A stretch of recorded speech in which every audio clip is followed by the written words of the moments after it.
Sin duda alguna, es un hombre que así como genera simpatías y fervor, Ajá. fervor casi religioso Sí, en muchos de sus seguidores, es un hombre que hacia adentro debe de generar mucho terror, sí, porque todo mundo se le cuadra, ¿no? sí.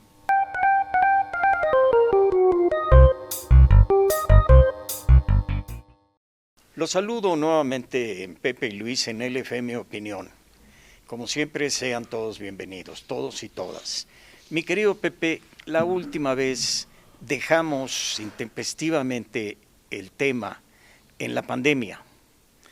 Tú decías que el modelo Centinela obedeció a que él no quería distraer recursos para el COVID, seguramente porque pues, los tenía ya comprometidos principalmente para sus programas y sus obras. Pero él dijo, además, que le había caído como anillo al dedo. Hay varias cosas sobre la pandemia que es importante destacar, ¿no? Cuando ocurre, el rumor dice que es una sorpresa. Después el rumor dice que viene de China. Y en febrero de 20 aparece un primer caso, ¿no? De alguien que venía de viaje, De que conecta, Italia, creo. exacto, ¿no? De tal manera que así hicimos la relatoría, ¿no? Surgió en China, como todo el mundo dice, y nos llegó a través de un viajero. Y no estábamos preparados. Primero, es importante este dato. Cuando la influenza de 2012, ¿no?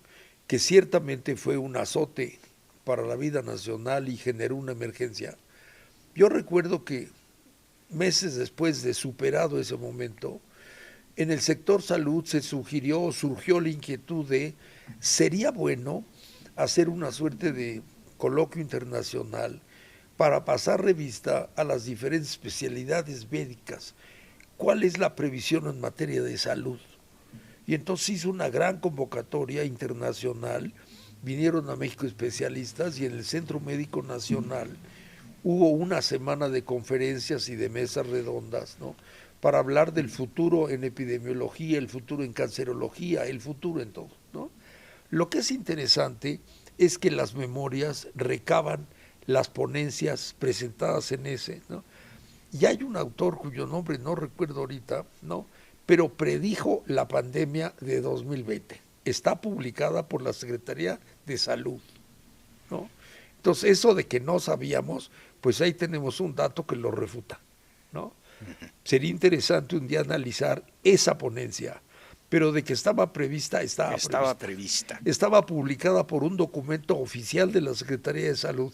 No hay manera de que la Secretaría de Salud dijera, no sabíamos. Y este libro publicado por ti, primero. Si así fuera, quiere decir que la Secretaría de Salud se descuidó, ¿no? Teniendo en un libro publicado por ellos la predicción de que podía pasar, pues se les olvidó. Dejemos de lado eso. En el momento en el que surge, ¿no? Pues obviamente hay un espanto de que en qué estamos viendo. Y hubo muchos equívocos, ¿no? Lo que sí quedó claro desde el principio es que era un fenómeno epidémico, es decir, se contagiaba, ¿no? Fuera una enfermedad de tipo A, de tipo B, fuera una enfermedad respiratoria, fuera una enfermedad inflamatoria de la sangre, lo que fuera, se veía que había un proceso expansivo de contagio. Si tú tienes una amenaza de contagio, por definición, tú quieres evitar que se contagie, que crezca el contagio.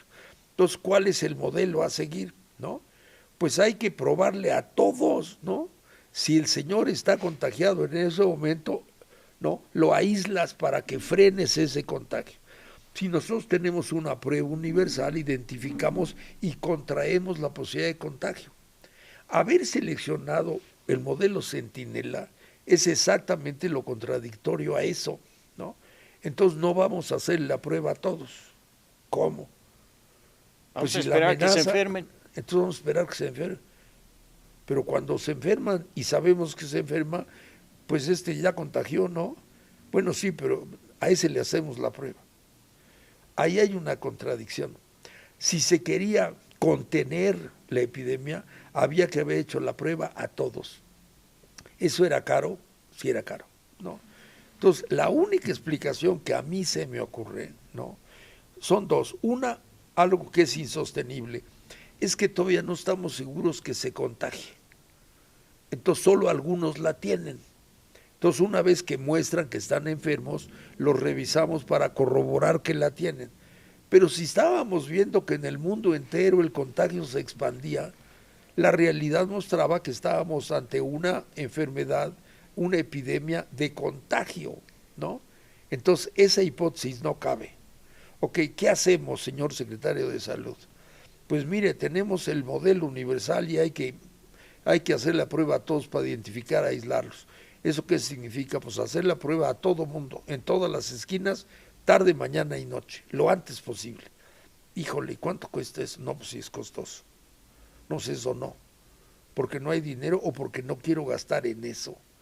Entonces, ¿cuál es la alternativa? Pues la alternativa es esperar a que alguien muestre signos de enfermedad y entonces le hacemos la prueba para corroborar o descartar. Eso significa que entonces van a andar por ahí gentes contagiando sin que lo sepamos, pues sí. Pero es más barato, es más barato. La única posible explicación es esa, pues nos vamos por el centinela. Ok, y una vez que checamos, fulano no lo tiene, pues que se vaya a su casa. Fulano sí la tiene, ¿qué hacemos?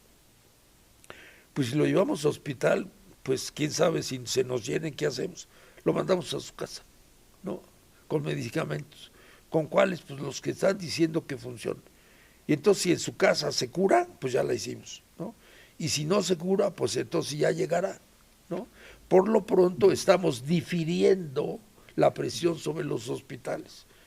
Y entonces te permite el discurso de los hospitales están preparados y prueba de ello es que hay camas libres, ¿no?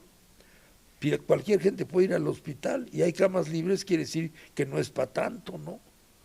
El problema es que empezaron a morir en las casas, o bien eventualmente llegaron al hospital en un estado tan desgastado que ya no fue posible salvarlo. Y entonces viene la situación, una vez se te empiezan a llenar los hospitales, ¿qué haces? ¿Qué haces? ¿No? Pues ahora sí no queda otra, ¿no? La vacuna, ¿no? Bueno, y ahora sí universal. Primero los respiradores, que resulta pues que no había suficientes. Así es. Y ahora sí la vacuna, y ahora sí universal, ¿no? Cuando ya la realidad fue, la prueba está en que el contagio está de la rechingada, pues entonces ahora sí la vacuna, ¿no? Entonces ahora sí, ¿no? Decidimos tapar la alberca después del niño ahogado, ¿no? Entonces es muy interesante el manejo de la pandemia, porque además él siempre se mostró muy orgulloso del manejo, ¿no? Sí. Y el responsable se mostró no solamente orgulloso, sino ufano. Ufano, ¿no? triunfante. Éramos un modelo de atención. Sí. Yo decía, pero ¿cómo puede decir eso? Bueno, las cifras finales corroboran la sorpresa, ¿no? Tuvimos un nivel de incidencia terrible y lo más irónico de todo, un nivel de incidencia entre personal de salud. Quiere decir que al personal de salud no se le protegió.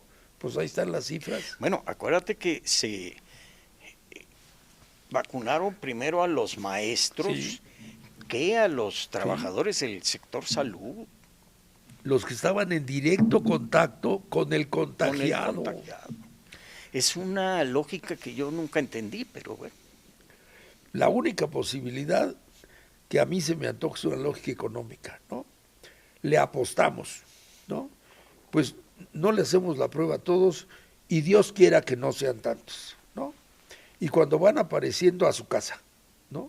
Si se cura, pues ya la brincamos. Y solo si no se curan, llegan al hospital. Y entonces vemos qué hacemos. Cuando empezaron a llegar lo que tú dices, los respiradores, ¿no? Y entonces Ebrard te lanza a comentar, ¿no? Compra de respiradores aquí en la Balbuena, donde puedas, ¿no? Y el canciller comprando respiradores.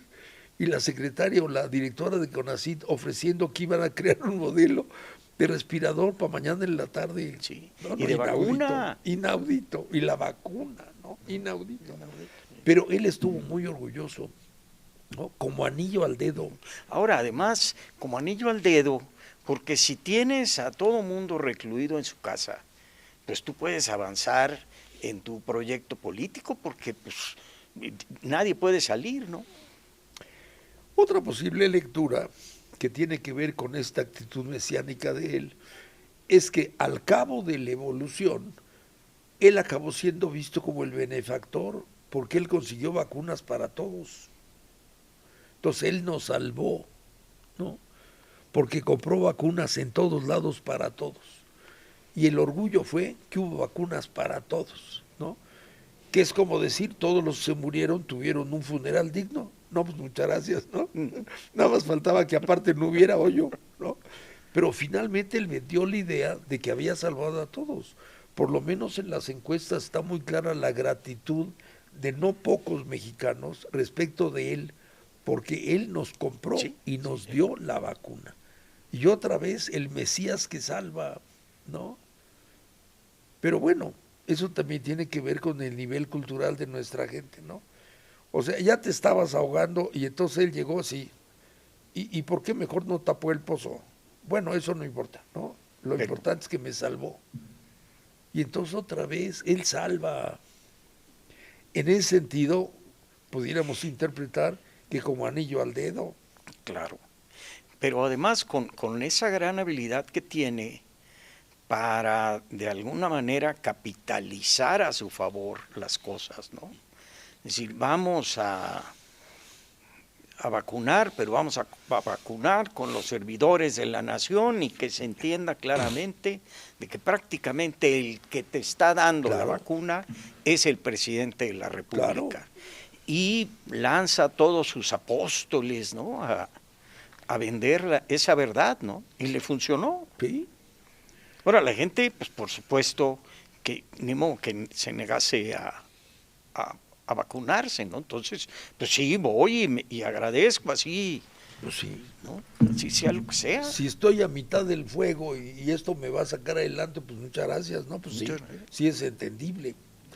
Pero bueno, esto nos lleva hasta 21. Y además el control de la narrativa, otra vez. Tanto en la mañanera como en la tarde con López-Gatell, ¿sí? Estaban ahí el 1-2, marcando la narrativa a lo largo de todo el COVID. Bueno, esto que dices es vital, ¿no? Es que la mañanera ha sido los últimos 7 años, 6 años y feria, el instrumento de gobierno por excelencia. Por excelencia. Bueno, fue el principal acto de gobierno.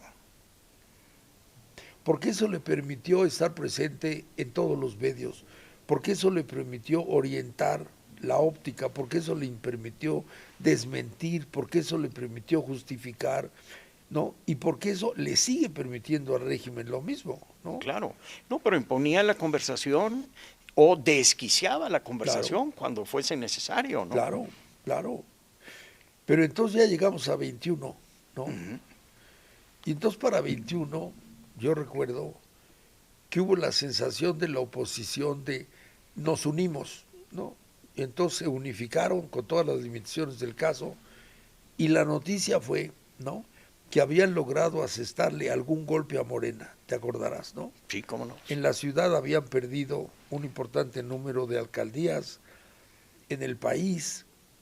Y yo creo que ahí fue realmente el sonar del clarín, ¿no? En ese momento el otro reaccionó y dijo, caramba, no, de que llegamos, ya llegamos, pero si no reaccionamos, está en peligro que nos quedemos, o como dirían ellos, que nos quedemos, ¿no? Y entonces reaccionaron rápidamente, ¿no? Y no acababa de pasar la elección cuando él automáticamente organizó la sucesión, ¿no? Y la tuteló desde el primer día, ¿no? Él fue el ángel tutelar, el coordinador de campaña, el director del INE, el presidente del Tribunal Electoral, él fue todo, ¿no? Él seleccionó los premios de consolación para los que iban a ser, para los que no iban a ser. Él los sentó a todos, los hizo firmar, los hizo acordar, los hizo complacer, los hizo prometer. Y arreglado el problema interno, ¿no?, se dedicó a administrar la elección, ¿no?, a desmentir cualquier intento de la oposición, a contraatacar a los candidatos opositores, ¿no? Y acuérdate todo además que él fue el gran orquestador del PRIAN. ¿Sí? Siempre habló del bloque opositor, que además le servía para su discurso, ¿no? Claro. Que nosotros somos los buenos y ellos allá todos esos juntos, el bloque opositor, Ahí están. el bloque conservador, sí, son los enemigos. Y aparte están aliados con el dinero, ¿no? Entonces el poder político y el poder económico contra el pueblo. Claro. ¿No? Y aquí está San Jorge, ¿no? Que viene a separar el poder político del poder económico. Claro. Y cuidado y vuelvan a votar por ellos porque esto va para atrás, sería una derrota histórica. Y bueno, lo logró, Sí. ¿no? Sí, pero cómo curiosamente las propias fuerzas políticas no fueron capaces de articular alguna acción diversa, genuina, creativa, ¿no? Prácticamente siguieron el guión que él y el papel que él les puso. Así es. Y ahí fueron a dar Claudio X González con el PAN, con el PRI y con una serie de organizaciones de la sociedad civil que también se reunieron. Muy legítimo su esfuerzo, sin duda alguna, pero a final de cuentas caímos en el espacio que él diseñó para las oposiciones en México. Es más, en su momento el análisis estuvo disponible para todos, ¿no? Y el análisis decía, en suponiendo que sea difícil derrotar a la candidata de Morena, ¿no?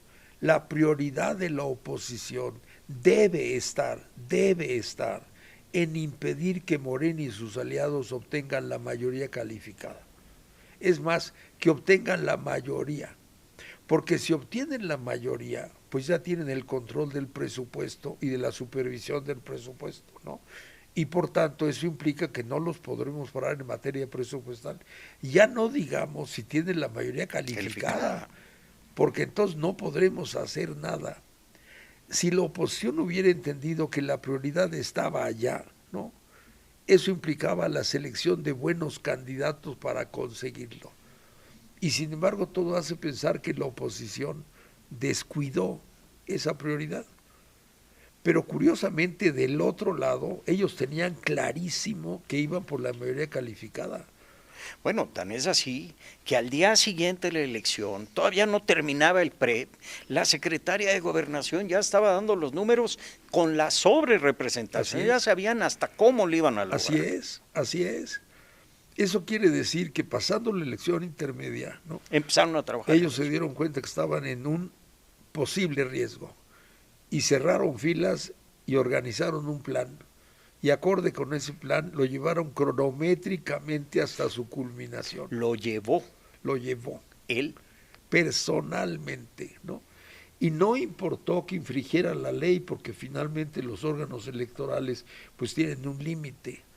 Por si fuera poco, él colonizó los órganos electorales, ¿no? Y entonces aún cuando hubiera llamadas de atención, pues eran llamadas de atención a misa. Claro. ¿No? Él comunicaba, ya recibí, ¿no? Sí. Pero no le voy a hacer caso. O le voy a hacer caso, pero no le hacía, ¿no? O sea, la ley no se cumplió y cuando se cumplió, ¿no? Él encontró la forma de neutralizarla. Y entonces otra vez voy derecho, no me quito y a mí no me para nadie. Y lo que hemos visto es que es cierto, sí. ¿no? Y así llegamos a la sucesión. Porque inclusive hacia adentro del propio movimiento fue implacable. No permitió que nadie se le moviese, una hoja se moviese sin su voluntad y autorización expresa, ¿no? Cuando ocurrió el caso anómalo de la protesta de Brad, ¿no? Pues todos nos preguntábamos, ¿de verdad él piensa que tiene chance de hacer rectificar al aparato y a él? ¿De verdad? ¿No? Pues la protesta le duró horas, ¿no? Y rápidamente lo disciplinaron y lo sentaron a la mesa, ¿no? Sí. No, pero aparte, no fue rápidamente, fue una rostizada así lenta, ¿no? Sí. Así como para hacerle sufrir el trance, ¿no? ¿Te acuerdas todavía el día? Él presentó una protesta ante el órgano del partido. El partido iba a resolver, ¿no? Todavía se vio muy echado para adelante, se sostuvo. Pero llegado el momento, como tú dices, pues le llegó el agua a los aparejos, ¿no? y más le valió quedarse quietecito porque si no lo hubieran dejado en la calle, si le iba bien. Sí le iba bien. Si le iba bien. Que ese es otro tema. Sin duda alguna, es un hombre que así como genera simpatías y fervor, fervor casi religioso Sí. en muchos de sus seguidores, es un hombre que hacia adentro debe de generar mucho terror, Sí. porque todo mundo se le cuadra, ¿no? Sí. Y ves empresarios grandotes, chiquitos, políticos, gobernadores, ¿no? Que terminan comiendo en su mano, ¿no? Y esto es una cosa curiosa, porque tú dirías, ¿en qué puede fundar su temor una persona?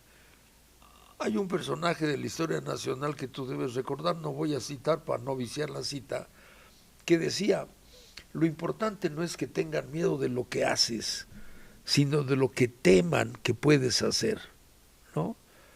Y yo creo que esto es muy importante, porque él sí tiene esta imagen temible, pero la imagen temible tiene que ver con él no tiene límites, ¿no? Si él se lo propone, es capaz de, ¿no? Entonces no lo tientes. Y el D, En el de puntos suspensivos, te abre ¿no? un infinito, ¿no? Y entonces tú dices, bueno, ¿y de dónde sale ese? Bueno, pues fue capaz de que 5 presidentes, ¿no?, se amilanaran. Fue capaz de que un presidente le retirara procesos pendientes. Fue capaz de que el que juró que no le permitiría llegar le hiciera la campaña publicitaria. Sí. Bueno, con eso es de temer, ¿no? Sí. Fue capaz de que una vez desaforado Sí. le retiraran los cargos. Sí. Porque el primero que le retiró todos los cargos fue Zedillo, pero Así luego es, Fox así es. ya lo tenía, ya lo habían desaforado. No, pues déjenlo libre. Entonces la pregunta es, ¿por qué le tienen miedo? Pues que no ves que fue capaz de esto. Dobló aquel.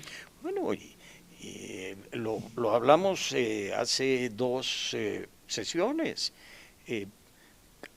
Cerró sin facultades algunas, canceló el aeropuerto y háganle como quieran. Entonces, no es tan ilógico que le tengan miedo. Es un miedo fundado. ¿Y en qué está fundado? En la temeridad de él, ¿no? Es una leyenda. Él es capaz de lo que otros no son capaces, ¿no? ¿Cómo? Pues velo, ¿no? 30 años sin parar, a ver quién, ¿no? Y luego estaba frente a una situación tan riesgosa y la libró. Y luego tal y la libró. Hijo, de plano sí. No, pues cuidadete, ¿no? Aún hoy, esté donde esté, ¿no? Sigue siendo el petate Sí, del muerto. sí.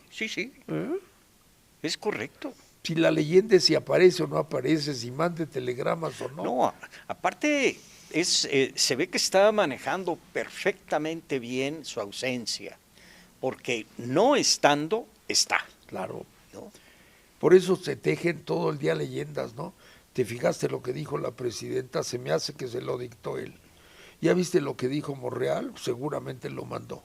¿Ya viste lo que hizo Adán? Seguramente lo utilizó. ¿Ya viste que Noroña dijo? ¿Ya viste que el otro? No. Todos son personeros de la leyenda, ¿no? Y detrás está, ¿no?, el primes movens, ¿no? Sí. El que mueve todo.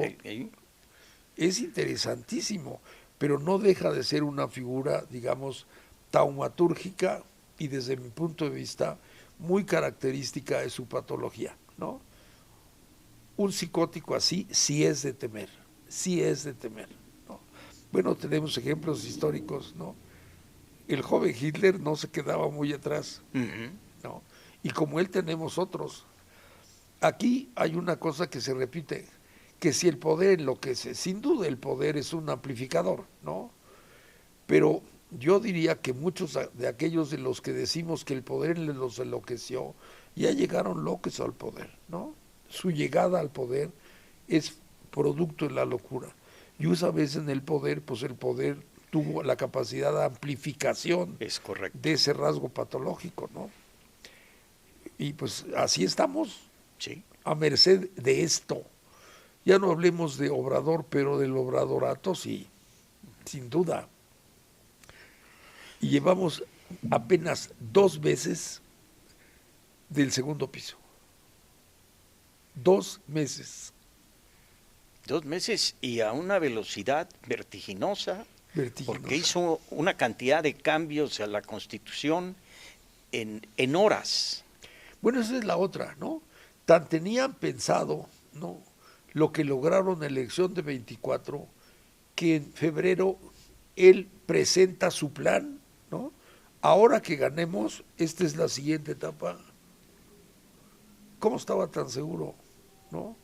Primero, es poco común que el presidente saliente presente un plan de modificaciones constitucionales. Que voy a presentar en el próximo periodo. No, ya en el próximo periodo de sesiones ya... 6 meses antes ya no es tu legislatura. Exacto. Y sin embargo, él en febrero dijo, ahora que ganemos, ¿no?, vamos sobre esta. Sí. Y la otra, en muy pocos días, lo hizo suyo, utilizando la frase que ella usó. No dijo, me parece bien, lo vamos a considerar, lo discutiremos, sino lo hago mío, cosa que ha cumplido al pie de la letra. Sí, sí, sí. ¿No? Entonces, esto nos habla de este efecto expansivo, ¿no?, de Obrador. El obradorismo es un efecto expansivo. Y eso me lleva a plantear lo que desde un principio hemos venido diciendo, que sería, digamos, el cierre. No creo que nos alcance para esta ocasión, pero el obradorismo se dio en una sociedad. Tú lo acabas de decir, un personaje anómico se da en un clima, ¿no? Así es. No en balde, pues fue un sociólogo el que creó el término. Así es. ¿No? Y el obradorato, que es un mal nacional que venimos arrastrando desde hace más de 20 años, así es, ¿sí?, con 6 años en el poder y 2 meses en el segundo piso, ¿sí?, tuvo que tener efectos en nosotros. Claro. Efectos que vienen de mucho tiempo atrás y que hicieron posible que llegara a la presidencia de la República cuando ya la gran mayoría de la gente lo conocía y sin embargo engañó a franjas muy importantes de la población. Así es. Y luego se desenmascaró y empezó a gobernar, como dices tú, a base de miedo y de ilusión. Sí. Y hoy ya no está aquí y sin embargo seguimos hablando de él, ¿no? Así es. El obradorato puede ser un maximato sin calles, ¿no? Sí. Puede ser una entelequia que nosotros mismos, sin necesidad de que esté el jefe máximo dando órdenes, nosotros ya lo introyectamos y ya estamos suponiendo, lo acabas de decir, de que él es el que está moviendo las cosas y quizás él está tirado en la hamaca. Así es. Al fin ya los contagié a todos, contagiar de Pero alguna está manera. en la mente de todos. Ya está en la mente. Así de es. todos. Y yo creo que ya llegó el momento de que nos preguntemos, bueno, ¿qué papel jugamos nosotros los ciudadanos? Iba a decir, ¿dónde estabas cuando esto sucedía? ¿Por qué no dijiste nada? Así ¿no? es, así es. Pero me iba a ver muy obradorista. Muy obradorista. Yo creo que ese tiene que ser un tema obligado, mi querido Pepe. Y yo creo que la obligación está en, si pensamos que vale la pena y que por el futuro, tarde o temprano, ¿no?, esto tendrá que tener una contrafuerza, una compensación, esto debe pasar a otro estadio. Pasar a otro estadio necesariamente implica hacer consciente qué nos pasó, cómo pudimos llegar hasta acá. Mientras no nos hagamos responsables de qué fue lo que pasó, no podremos, ya no digamos salir, sino ni siquiera atisbar el camino de salida, ¿no? Es correcto. ¿Cómo se le hace para contrarrestar este discurso? ¿Cómo? ¿No? Si hasta ahorita el discurso antiobradorista ha sido señalar sus hierros y su crueldad y su maldad. Es que nos podemos pasar 10 años en la misma conversación. ¿Sí? Yo creo que tenemos que hacer un esfuerzo de entendimiento. Así es. Y luego de comprensión. Así es. Si nosotros logramos comprendernos, podremos estar en paz con nosotros mismos y resignificar el obradorato, es decir, darle un nuevo significado. Tú lo dices muy sensatamente. Yo creo que hay que dar con las claves, ¿no? Desde el punto de vista de la psicopatología, ¿no? Más allá de la contención de los síntomas vía los medicamentos, ¿no? El paciente, guiado por quien quiera guiarlo, ¿no? Dependiendo de las competencias, tiene la tarea de analizar, ¿no? ¿Cómo me contagié? ¿No? Porque mientras no lo identifica, él sufre la ansiedad de padecer sin saber por qué. Aun cuando el medicamento le quita el dolor, no le quita la inquietud, ¿no? ¿De dónde me vino esa diarrea? ¿De dónde? Pero ya se quitó, ya se me quitó, pero mientras no sepa qué tal que me repite, ¿no? Entonces siempre hay la inquietud por identificar, y hay la inquietud no solamente en el paciente, sino en sus familiares, ¿no? Mientras no sabemos cómo contrajo esa enfermedad, ¿qué tal que el contagio está en la casa? Y entonces me contagia el chamaco más chiquito, ¿no? Tenemos que identificar qué pasa, ¿no? Mientras no se identifica hay una ansiedad flotante, ¿no? Ya no me duele, pero no crea, sí me quedé muy preocupado, ¿no? Al final de cuentas Mire me cómo levanto a las 4 de la me mañana. tuvieron que operar, ¿no? Pues ¿qué le pasó? Pues empezó todo porque que un catarro y luego ya me estaba muriendo y me salvaron, pero nunca he sabido qué me pasó. Y entonces si no sé lo que me pasó, me puede volver a pasar. Este es el riesgo para la sociedad. Y parece simple, pero no es simple. Y muchas veces el hallazgo, por increíble que parezca, está en pequeños detalles, ¿no? Pero dar con ellos no es fácil, porque implica una reflexión sistemática y un diálogo más amplio entre todos, ¿no? Tú que viste, yo vi, hasta que de repente empiezan a aparecer pistas, ¿no? Y alguien dice, no, todo pasó aquel día que fuimos al cine, ¿no? Y te acuerdas que se me cayó la bolsa de los chocolates y entonces recogí los chocolates, ¿qué tal que recogí uno que no venía en la bolsa? ¿No? Entonces, según yo, comimos de los chocolates, pero a lo mejor recogí uno que no venía en la bolsa, ¿no? Pues puede ser ahí, pero yo creo que es la tarea pendiente, por supuesto que sí. Pues sí. Pues ojalá lo logremos, ojalá digo, no nosotros, sino como mexicanos. Como mexicanos, sí. Y porque ya no se trata ahora de diseccionar a López, sino de diseccionarnos a nosotros. De diseccionarnos. Diseccionar. Que es lo más difícil. Como estamos tan cerca, no nos vemos. Sí.